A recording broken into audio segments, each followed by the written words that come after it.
some accounts got suspended because they realized that the CCP was using ChatGPT to run these kind of bot farms. So you have this thing, and you could tell it how to behave, and I want you to pretend that you are an unhinged leftist that wants to kill all white men, and then get in there and argue. And then and then the right-wing people are like, oh my God, these fucking leftists want us dead! Right. And Strap up! And then you have like this Charlie Kirk incident, and then everybody starts to really believe it now. Like, yeah, they want us dead. And then you see the response. And you go, oh, my God, people are going along with it. Like, people are losing their morals and their ethics, and they're cheering that someone got murdered on television because they're all ramped up with this social media bullshit. And a lot of it is being amplified by people that aren't even real people. And a lot of it is just getting everybody in this fucking fever pitch of culture war. Right. And that's why you're seeing these young kids cheering. Did you see that TMZ clip? Well, I've seen a bunch of these different clips of people like going off. Did you see the it. TMZ thing where they find out that the moment they you hear find people out, cheering in the room. You hear people cheering. I did see that. Yeah. The moment they find out Charlie Kirk is dead, they're clapping, cheering. He's dead, and they're clapping. But this is not just one person. There was a guy who was at the scene. At the scene, they got. I mean, they have. Look, I just want to say, I'm not pro doxing people. I'm not pro any of this, but this is just what's going to happen. You know, you cheer when a guy gets shot, and you can see the guy who got shot. You're in the general vicinity of this guy, so a bullet whizzed over your head, shot that guy in the neck, and now you're cheering. Good luck finding a job. Yeah. Right? And this is the reality that we're living in, right? So, but why is a person reacting like that? People wouldn't have reacted like that 20 years ago, man. It's not a normal thing for a 20-year-old kid to do who's in the audience of some college thing where, you know, change my mind or whatever he says, whatever his slogan is. But that was what Steven Crowder would say, right? Change my mind. Yeah, I don't know what his was. I think something similar.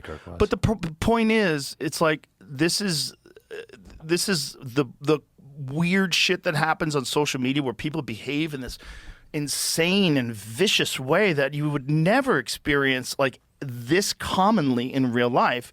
And it's more ubiquitous online than anywhere else in most polite social circles. But all the same people that are in these polite social circles with you they're feeling vindicated and saying the most evil shit. Fuck Charlie Kirk. Rest in piss. I saw this lady who was a NASDAQ lady. She worked at NASDAQ, and she was at a conference. And she's like, we're pausing the conference to say, fuck Charlie Kirk. Like this well-dressed lady with a very high-profile job. And then it said, rest in piss. Like, oh, my God. Like, what is that? Yeah. Well, that's social media infecting your mind and getting you to do things and say things in a way that no one would have done 20, 30 years ago. No one. No way. No way.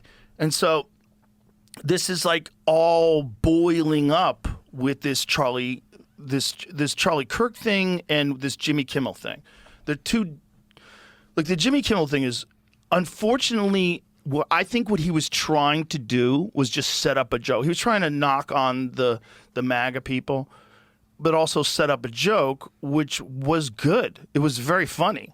Like where he showed the president's response to Charlie Kirk. Yeah, like, the new ballroom they're building. And he said like the fourth stage of grief is construction. It's a fantastic joke. And he also said that's not how a grown adult reacts to the death of his friend. It's like a 4-year-old mourns the loss of a goldfish. Yeah, very funny. It's a great joke. He was trying to set it up. Yeah, but he set it up in a way that like, okay, you're saying something that's actually factually inaccurate according to the narrative. Now let's be real clear.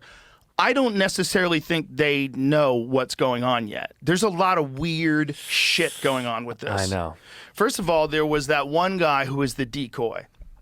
All right, so you got this guy who's an older guy who starts yelling out. Didn't he take his pants down? He took his pants down. This guy was at 9/11. He was at the Boston bombings. All the hits. He called in a fake bomb at another place, and then he did this at this thing. Right after, so somehow or another, this guy has the state of mind that the moment someone gets shot, he yells out and says, I did it, and takes his pants down or something like that. I don't know exactly what he did. Then, ready for this? He gets arrested for child porn right away. Right after this happened? Oh, right away. He's in jail for child porn. Why is that? Well, now you can't interview him. Right, right.